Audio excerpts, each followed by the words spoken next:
Hello guys, आप सभी लोग बहुत अच्छे होंगे और पढ़ाई भी बहुत अच्छी चल रही होगी।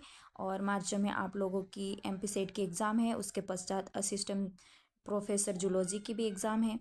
तो मैंने सोचा क्यों ना आप लोगों को जल्दी जल्दी से सिलेबस कवर करवा दिया जाए। इसलिए मैंने CSIR नेट के सिलेबस से सेकेंड यूनिट को लिया है, जो कि सेलुलर ऑर्गेनाइजेशन एंड प्रोसेस, जिसका फर्स्ट टॉपिक लिया है सेल एंड सेल टाइप्स। तो आज हम सेल एंड सेल टाइप्स पढ़ेंगे।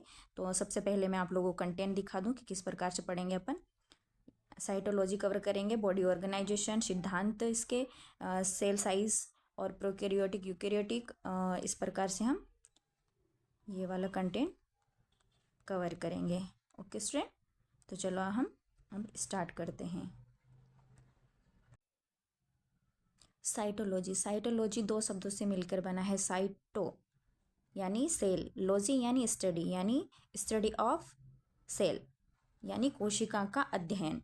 जीव विज्ञान की वह शाखा जिसमें कोशिका एवं कोशिका अंगों की संरचना एवं कार्यों का अध्ययन किया जाता है, क्या कहलाता है? साइटोलॉजी कहलाता है, यानी कोशिका विज्ञान कहलाता है। ओके, क्या कहलाता है? साइटोलॉजी कहलाता है। प्रथम कोशिका की खोज किसने की थी? रॉबर्ट हुक द्वारा की गई थी। कब की गई थी? 1665 में। ओके, प्रथम कोशिका जो उन्होंने देखी थी कैसी थी? मृत थी। कैसी थी? मृत थी। रॉबर्ट हुक द्वारा प्रथम कोशिका का अध्ययन कॉर्क का छाल, जो कि माइक्रोस्कोप में देखा था उन्होंने, तो उनको इस प्रकार से संरचना दिखाई दी मधुमक्खी के छत्ते के समान। ओके, तो इसीलिए इन्होंने सेल नाम दिया। वास्तव में रॉबर्ट हुक ने कोशिका भित्ति यानी सेल वॉल का वर्णन किया था। जीवित कोशिका की खोज वास्तव में किसने की थी? एंटोनी ल्यूवेनहॉक ने की थी। जैसे स्पर्म सेल, बैक्टीरिया सेल, इनकी। सेल क्या है? सेल कोशिका जीवन की संरचनात्मक एवं क्रियात्मक इकाई है। संरचनात्मक क्यों कहा जाता है? क्योंकि यह किसी भी जीव के विकास का क्या देता है? प्राथमिक ढांचा प्रदान करता है स्ट्रक्चर के लिए। जिससे कि एक सेल है, सेल से उत्तक बनता है, उत्तक से उत्तक सिस्टम बनता है, उस उत्तक सिस्टम से ऑर्गन बनता है, ऑर्गन से ऑर्गन सिस्टम बनता है। उसी प्रकार एक जीव का फॉर्मेशन हो जाता है। इसीलिए इसे संरचनात्मक कहा जाता है। एवं क्रियात्मक इसलिए कहा जाता है, क्रियात्मक इकाई इसलिए कहा जाता है क्योंकि एक सेल में जीवन की सभी क्रियाएं विद्यमान रहती हैं। ओके स्टूडेंट, जैसे कि उपापचयी क्रियाएं, श्वसन क्रियाएं हैं, ETC। आगे देखते हैं। सेल बॉडी ऑर्गेनाइजेशन, शरीर संगठन, कार्बनिक पदार्थ, अकार्बनिक पदार्थ, और उसके पश्चात सेल। सेल क्या करता है? एक कोशिका होती है। ओके, एक कोशिका जब समान संरचनाएं वाली, जैसे एक जैसी दिखने वाली समान संरचनाएं वाली कोशिकाएं मिलती हैं तो क्या बनता है? उत्तक बनता है। उत्तक से ही मिलके क्या बनता है? उत्तक सिस्टम बन जाता है। और उत्तक सिस्टम से अंग बनता है, यानी ऑर्गन बन जाता है। जैसे हम देखते हैं स्टमच, ऑर्गन से ही ऑर्गन सिस्टम बन जाता है। इस प्रकार से ऑर्गन सिस्टम से एक पूरा ऑर्गन बन जाता है। ओके, इस प्रकार से जीव का विकास होता है। कोशिका सिद्धांत देखते हैं। कोशिका सिद्धांत किसने दिया था? स्लीडेन एंड स्वान ने दिया था। किसने दिया था? स्लीडेन एंड स्वान ने। जो कि स्लीडेन थे वो कहाँ के थे? जर्मन के रहने वाला था, और ये क्या था? बॉटनिस्ट था। जबकि स्वान ब्रिटेन का रहने वाला था, और यह क्या थे? जूलॉजिस्ट थे। कोशिका सिद्धांत के इनके जो कथन थे वो इस प्रकार से थे। क्या थे? कि जो सभी जीवित जीव कोशिकाओं द्वारा निर्मित होते हैं, चाहे वह प्लांट हो चाहे एनिमल हो। जो भी जीवित जीव है वो काय से बने होते हैं? कोशिकाओं से बने होते हैं। ओके, सभी कोशिकाओं का रासायनिक तथा उपापचयी संगठन समान होता है। ओके स्टूडेंट, कोशिकाएं अपने कार्य या तो स्वयं स्वतंत्र रूप से करती है अथवा मिलकर एक साथ करती हैं। कोशिका सिद्धांत यह बताता कि नई कोशिकाओं की उत्पत्ति पहले से उपस्थित कोशिका से होती है। ये वाला सिद्धांत किसने दिया था? रुडोल्फ विर्चोव ने दिया था। इसीलिए इन्हें आधुनिक थ्योरी भी कहा जाता है। कि आधुनिक थ्योरी किसने दी थी? तो उसका सही आंसर क्या रहेगा? रुडोल्फ विर्चोव ने दिया था, जो कि 1855 में। जबकि जो स्लीडेन एंड स्वान ने यह बताने में असमर्थ रहे कि जो नई कोशिका है वे कैसे बनी, तो इसको बताने के लिए इन्होंने अपनी थ्योरी दी। तो इन्होंने एक वाक्य यूज़ किया। क्या वाक्य यूज़ किया? ओमनी सेलुला ई सेलुला, अर्थात जो नई कोशिकाओं की उत्पत्ति पुरानी यानी पूर्व से उपस्थित कोशिकाओं से हुई, यानी पहले से कोई कोशिका थी होगी, उसी से एक नई कोशिकाओं का निर्माण हुआ। ओके स्टूडेंट, चलो आगे देखते हैं। कोशिका का आकार, कोशिका के आकार के आधार पर कोशिका के हम टाइप्स देखते हैं। ओके, अधिकांश कोशिका माइक्रोस्कोपी होती है। कैसी होती है? माइक्रोस्कोपी होती है, इसीलिए इन्हें नग्न आंखों से नहीं देखा जा सकता है। इन्हें देखने के लिए माइक्रोस्कोप की आवश्यकता होती है। कोशिकाओं का आकार प्राय माइक्रोमीटर में मापा जाता है। ये वाला क्वेश्चन पूछा जाता है।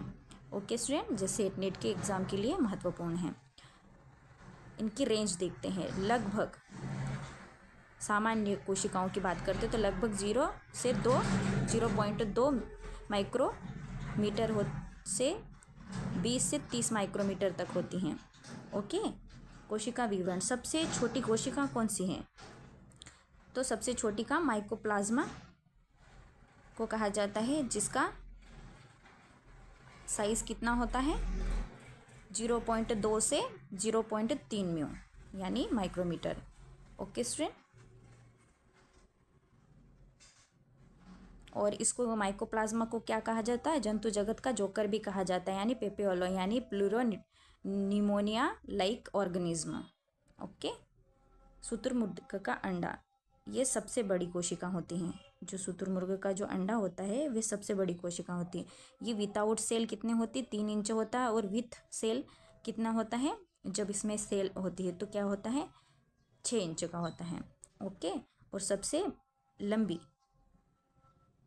कोशिका कौन सी है? न्यूरॉन कोशिका, जो कि 1 मीटर की होती है। ओके स्टूडेंट, चलो आगे बढ़ते हैं। कोशिका के प्रकार देखते हैं। विकास के आधार पे 2 प्रकार होते हैं, प्रोकैरियोटिक और यूकैरियोटिक। ओके, जो प्रोकैरियोटिक कोशिका होती है उसका आकार कितना होता है? 1 से 10 माइक्रोमीटर यानी म्यू, जबकि इसका आकार 10 से 100 माइक्रोमीटर होता है। इसमें ट्रू न्यूक्लियर नहीं पाया जाता है, जबकि इसमें ट्रू न्यूक्लियस पाया जाता है। न्यूक्लियर मेम्ब्रेन नहीं होती, जबकि इसमें न्यूक्लियर मेम्ब्रेन उपस्थित होती है। थोड़ा ये इधर आ गया। Okay, nuclear membrane bound organelle नहीं होते हैं प्रोकैरियोटिक में, जबकि यूकैरियोटिक में सेल ऑर्गेनली उपस्थित होते हैं। ओके, डीएनए नग्न होता है यानी नेकेड डीएनए होता है, जबकि इसमें डीएनए न्यूक्लियस में बंद रहता है। उदाहरण के लिए इसमें बैक्टीरिया आते हैं प्रोकैरियोटिक में, माइकोप्लाज्मा और साइनोबैक्टीरिया, जबकि इसमें plant cell, animal cell, fungi और प्रोटिस्टा आते हैं।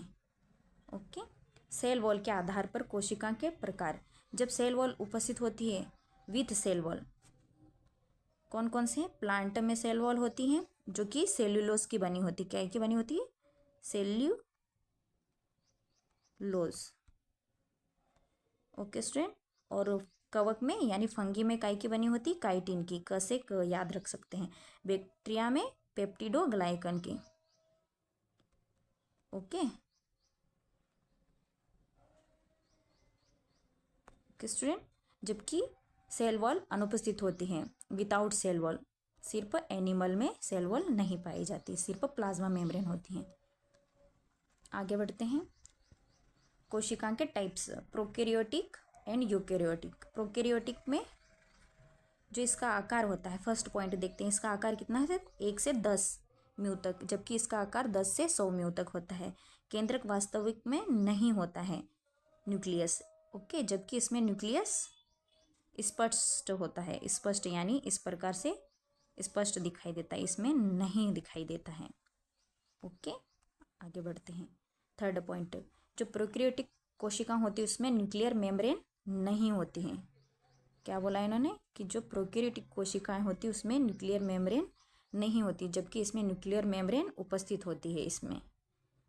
ओके, यूकैरियोटिक में डीएनए वृत्ताकार नेकेड होता है, नग्न होता है। वृत्ताकार होता है, कैसा होता है? वृत्ताकार, और नेकेड होता है। जबकि इसमें डीएनए रेखित होता है और हिस्टोन प्रोटीन से जुड़ा होता है। कैसे? जैसे ये हिस्टोन प्रोटीन है, इससे डीएनए इस प्रकार जुड़ा होता है। ओके, 5वां पॉइंट, प्रोकैरियोटिक में क्रोमोसोम सिंगल होता है, जबकि इसमें क्रोमोसोम की संख्या अनेक होती है। मल्टीपल होती है। कैसी होती है? मल्टीपल होती हैं। छठा पॉइंट, मेम्ब्रेन ऑर्गेनेली नहीं होते हैं, जबकि इसमें मेम्ब्रेन ऑर्गेनेली होते हैं।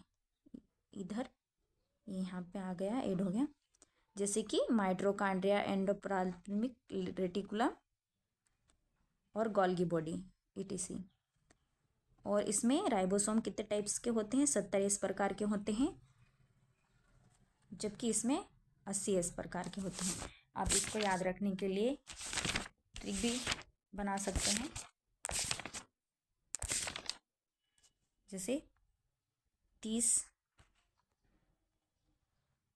40, 50, 60। तो हम इसको इस प्रकार से देख सकते हैं, ऐसे, और इसको ऐसे। एक बड़ी यूनिट होती है, एक छोटी यूनिट। इसका अर्थ होता है सेगमेंटेशन यूनिट। ओके, चलो आगे बढ़ते हैं। कोशिका विभाजन इनमें कैसा होता है? प्रोकैरियोटिक में बाइनरी फिजन द्वारा, जबकि इसमें कोशिका विभाजन माइटोसिस और मियोसिस टाइप से होता है। कोशिका भित्ति पेप्टिडोग्लाइकन की बनी होती है, जैसे पादप में सेल्यूलोज की, जबकि जंतु कोशिकाओं में अनुपस्थित होती हैं सेल वॉल यूकैरियोटिक में। जटिलता सरल होती है यानी प्रिमिटिव होती है, जबकि इसमें जटिलता एडवांस होती है। उदाहरण के लिए इसमें बैक्टीरिया आते हैं, माइकोप्लाज्मा आता है और साइनोबैक्टीरिया आता है, जबकि इसमें प्लांट आता है, एनिमल आता है और फंगी और प्रोटिस्टा जगत को शामिल किया गया। ओके, अल्ट्रासोड देखते हैं अपन। सबसे छोटी कोशिका कौन सी होती है? माइकोप्लाज्मा होती है। ओके, कौन सी होती है? माइकोप्लाज्मा।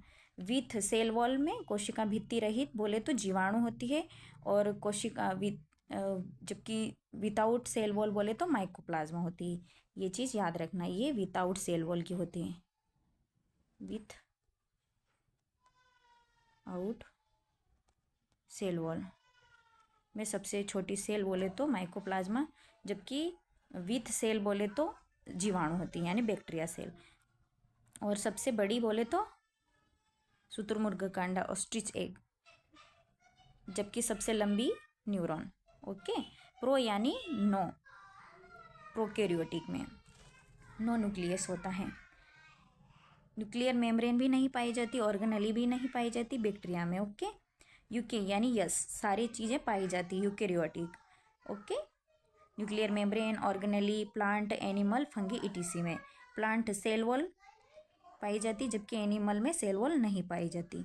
ओके स्टूडेंट, आगे स्लीडेन ने कब दिया था थ्योरी?